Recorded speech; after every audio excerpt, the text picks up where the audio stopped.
I'm starting a small series on repairing the rust on my 1977 El Camino that I bought about a month ago. I'm going to be replacing the fuel tank braces and its cross members since there is no replacements that you can currently buy. Here's the current condition of the underneath the rear of the bed. As you can see that it is quite rusted out. And here's a better shot so you can see. And this is what was left of the first cross member that I removed. What I did here was I took a piece of cardboard and I traced the cross member that is still underneath the bed. You can pause here so you can take these measurements to make this yourself. The most important measurements are the overall width of 38.5 inches and a height at the highest point of 5 3/4 inches. Here I transferred the pattern onto 16 gauge sheet steel, and this one I'm going to cut by hand with a grinder. I cut a bunch of 5-inch wide pieces to be the middle of this, and where the bottom welds onto the bed, it will be opened up to 6 inches, so it'll make about a trapezoid shape. Here I test fit before cutting the rest of it, and as you can see, 38.5 inches fits perfectly in between the two rails.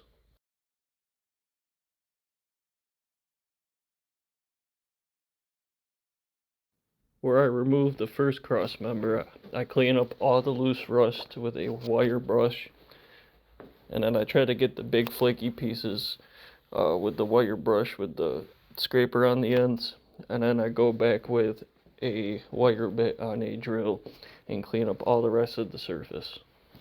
We need to make sure that there is no loose rust for this next step.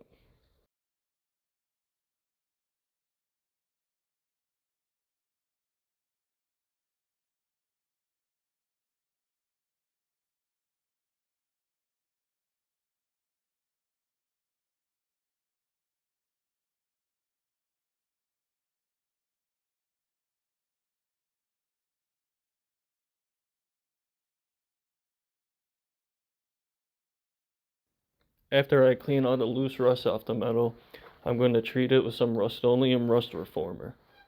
This is going to prime the metal and convert the rust back into a paintable surface so that I can protect it with enamel paint.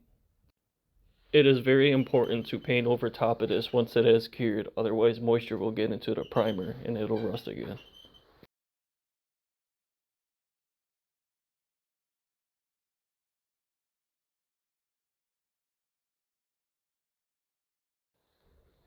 Now before I paint, I have to clean the surface and get all the dust and then any grease and other crap off the metal. I usually use what I have laying around, and this time I have foaming glass cleaner, which works great for removing oil and dust from metal, and it dries with no residue, which is perfect for painting. So I just spray it on the surface, let it foam, and I wipe it right off, and as soon as it's dry, I can get my first coat of paint on.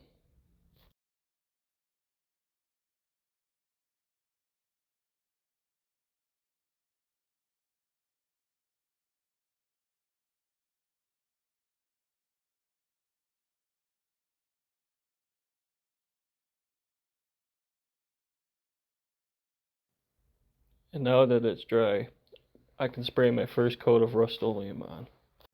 This can only be applied on non-compromised metal.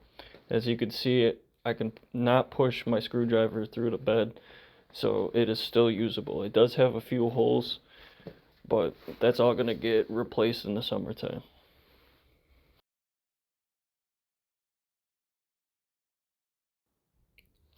And this is what it looks like with the first coat of the rust reformer sprayed on.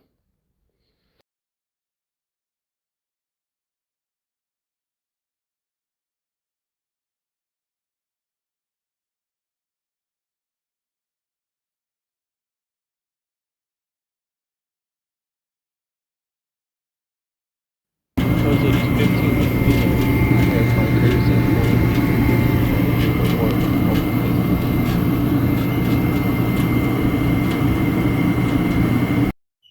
Now here's a quick little backstory of why I'm doing this.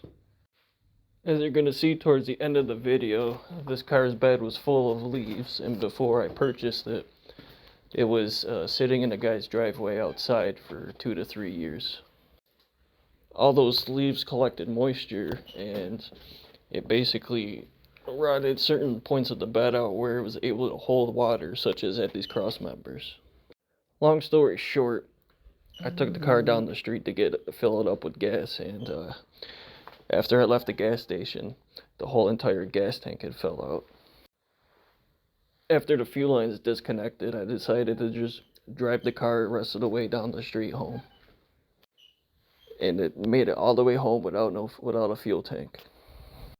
And then I hopped in my other car and I ran down the street and I threw the gas tank in my trunk. And with my adrenaline going, I didn't even realize how heavy a nearly full tank of gas was until afterwards, when I had to pick it up a second time and move the almost full tank into my garage to empty out. Thankfully, as far as the gas tank is concerned, there was only a small pinhole, and I was able to patch that with some JB tank weld. But after fixing the tank, putting it in was going to be a whole nother story. It originally was supposed to be just as easy as buying the replacement parts and welding them in. But you know, nothing's never that easy. I assumed that they were still called rear floor pan braces, knowing that this was a car and it was just converted, but apparently online the rear floor pan braces are only for under the cab, and they're not what you need underneath the bed that supports the fuel tank. That part, in fact, is not remanufactured, and you cannot buy replacements for it. And here's a quick tour of the Camino. Hopefully in one of the future videos I can get one of them, because it does sound really nice. And for it being carbureted, it fires even in the picture.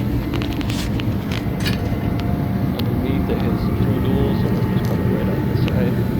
But in the picture, I want to show you guys the side.